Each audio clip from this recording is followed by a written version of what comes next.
भाई लोग नमस्कार। जी हाँ दोस्तों, प्रमोद प्रेमी यादव जी के काफ़ी ब्लास्ट लेवल का सॉन्ग आप लोग के बीच में रिलीज होने जा रहा है। तो गाइस वीडियो को शुरू करते हैं, चलिए जान लेते हैं गाने के बारे में। तो जी हाँ दोस्तों, आप लोग को बता दो गाने का नाम है दर्द के दवाई नइखे हो। जी हाँ दोस्तों, इस गाने को प्रमोद प्रेमी यादव जी ने गाए हैं। गीत है विभव विकास जी का और म्यूजिक से सजाया है आर्या शर्मा जी।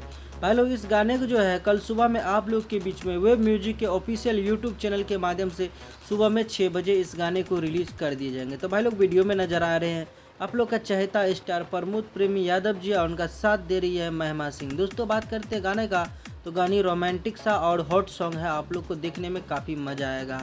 जैसे कि आप लोगों ने बहुत सारे गाने देखे प्रमोद प्रेमी यादव जी का, जो कि एक से एक हॉट था महिमा सिंह के साथ। फाइनली आप लोग के उसमें फिर से एक बड़ा धमाका के साथ लेके आ रहे हैं प्रमोद प्रेमी यादव कल सुबह में वेब म्यूजिक के ऑफिशियल यूट्यूब चैनल के माध्यम से। तो गाइस वीडियो कैसा लगा, उम्मीद करते हैं आप लोगों को वीडियो काफ़ी पसंद आएगा। इसी तरह का वीडियो पाने के लिए मेरे चैनल को सब्सक्राइब कर लीजिए और वीडियो को लाइक करिए। कुछ कहना चाहते हैं तो कमेंट करके बताइए। मिलते हैं फिर से नए वीडियो के साथ में, तब तक के लिए बाय बाय, टेक।